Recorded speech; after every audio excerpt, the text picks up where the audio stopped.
Ici, vous trouverez les idées principales du livre. Changer d'état d'esprit, une nouvelle psychologie de la réussite, de Carol S. Dweck. N'oubliez pas de liker, de commenter et de vous abonner pour ne rien rater. Un scénario et 2 groupes distincts. Imaginez que vous assistez à un cours que vous appréciez profondément, un cours qui a une grande valeur pour vous. Un jour, le professeur rend les examens de mi-parcours. Votre note? AC+. Plus tard dans la journée, en rentrant chez vous, vous découvrez que vous avez reçu une amende de stationnement. Cherchant du réconfort, vous appelez votre meilleur ami, mais celui-ci répond avec indifférence. Comment réagiriez-vous?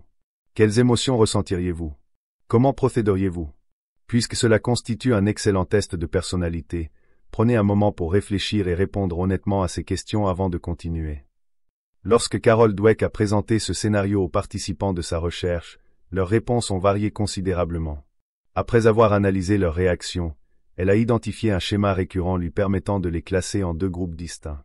Un premier groupe décrivait un sentiment d'échec total, se sentant sans valeur, stupide et incompétent.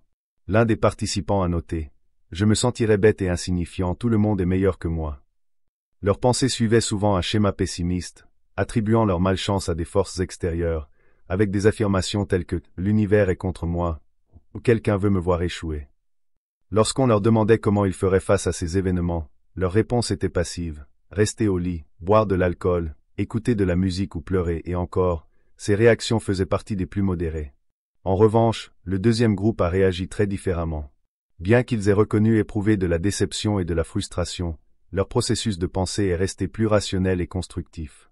L'un des participants a déclaré: « Je devrais faire plus d'efforts en classe, être plus attentif lorsque je me gare et me demander si mon ami n'a pas passé une mauvaise journée. » D'autres ont adopté une approche axée sur la résolution de problèmes, expliquant qu'ils prendraient des mesures proactives, comme étudier davantage pour le prochain examen, payer l'amende et clarifier les choses avec leur ami. Fait intéressant, les 2 groupes ont ressenti une détresse face aux mêmes événements. Cependant, le deuxième groupe a résisté à l'envie de généraliser ces expériences négatives en une conclusion globale sur leur vie. Plus important encore, au lieu de succomber au sentiment d'impuissance, ils ont choisi d'affronter leurs difficultés et de les surmonter.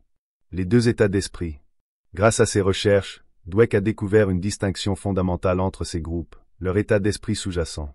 Au fil du temps, elle a déterminé que les individus se classent généralement dans l'une des 2 catégories suivantes: ceux qui attribuent leur succès à leurs capacités innées et ceux qui estiment qu'il découle de l'effort, de la persévérance et de l'apprentissage. Le premier groupe adopte un état d'esprit fixe, considérant l'intelligence et le talent comme des traits statiques. À l'inverse, le deuxième groupe incarne un état d'esprit de développement, croyant que l'intelligence et les compétences peuvent être développées grâce au travail et à la détermination. En essence, cette distinction reflète le fait que certains individus embrassent l'apprentissage, tandis que d'autres y résistent. Bien que cela puisse sembler simple, cette différence a un impact profond sur divers aspects de la vie, y compris les relations, la performance académique et la réaction aux échecs. Avant d'examiner des études de cas spécifiques, analysons comment ces états d'esprit influencent des domaines clés. Étalant, les personnes ayant un état d'esprit fixe se perçoivent comme des produits finis, croyant qu'elles sont nées avec certains talents et que leur rôle principal est de les démontrer. À l'inverse, celles avec un état d'esprit de développement considèrent le talent comme quelque chose qui peut être cultivé par un apprentissage continu. Elles voient leurs faiblesses comme des défis temporaires plutôt que comme des défauts à cacher. Et validation, pour ceux qui ont un état d'esprit fixe, réussir signifie prouver leur intelligence, ils recherchent donc constamment la validation des autres. Un échec peut facilement ébranler leur confiance. En revanche, les personnes ayant un état d'esprit de développement se préoccupent moins de l'approbation externe, se considérant comme en constante évolution. Elles perçoivent les éloges et les critiques comme des opportunités de progression, plutôt que comme des jugements définitifs. Échec, ceux qui possèdent un état d'esprit fixe prennent l'échec comme une preuve de leur insuffisance, plutôt que comme une opportunité d'apprentissage. Ils essaient souvent d'éviter les erreurs ou de les dissimuler. À l'opposé, les personnes avec un état d'esprit de développement voient l'échec comme une étape vers l'amélioration, convaincus que leurs plus grandes leçons découlent de leurs revers. Effort, pour ceux ayant un état d'esprit fixe, l'effort est perçu comme une nécessité uniquement pour ceux qui manquent de talent naturel. Ils pensent que les vrais génies ne devraient pas avoir à travailler dur. À l'inverse, ceux avec un état d'esprit de développement considèrent l'effort comme un élément fondamental du succès. Pour eux, souhaiter réussir sans agir est impensable. Et performance académique, les étudiants avec un état d'esprit fixe recherchent une validation immédiate, S'ils obtiennent une mauvaise note, ils peuvent rapidement perdre tout intérêt pour la matière. En revanche, ceux avec un état d'esprit de développement s'améliorent à mesure que les défis augmentent. Pour eux, une mauvaise note dans une matière qu'ils apprécient n'est qu'un obstacle à surmonter. L'état d'esprit des champions dans le sport. Si un domaine illustre bien la croyance dans le talent inné, c'est le sport. Comme le souligne Dweck, le monde du sport perpétue souvent le mythe du prodige, un athlète qui excelle sans effort, semblant destiné à la grandeur. Cependant, l'histoire montre que certains des plus grands athlètes, Muhammad Ali, Michael Jordan, Babe Ruth, Wilma Rudolph et Jackie Joyner-Kersee, n'étaient pas nécessairement les plus doués physiquement. Ce qui les distinguait, c'était leur état d'esprit de développement. 3 facteurs clés différencient les athlètes avec un état d'esprit de développement de ceux avec un état d'esprit fixe. 1. Définition du succès. Pour les athlètes orientés développement, réussir signifie s'améliorer constamment, la victoire étant une conséquence naturelle.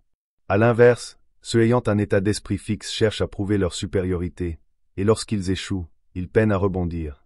2. Réaction à l'échec. Les athlètes ayant un talent exceptionnel mais un état d'esprit fixe sont souvent déstabilisés après un revers majeur. Ceux avec un état d'esprit de développement voient l'échec comme un moteur de progression. 3. Progression à long terme.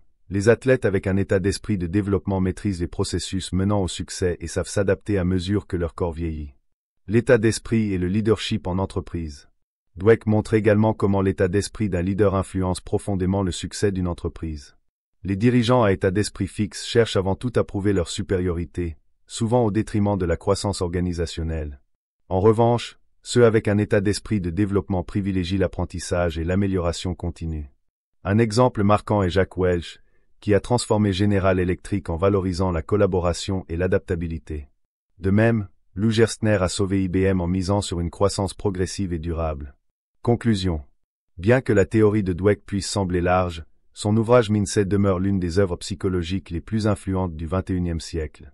Son analyse de l'impact des états d'esprit sur la réussite, l'apprentissage et la résilience en fait une lecture essentielle pour quiconque cherche à évoluer, tant sur le plan personnel que professionnel.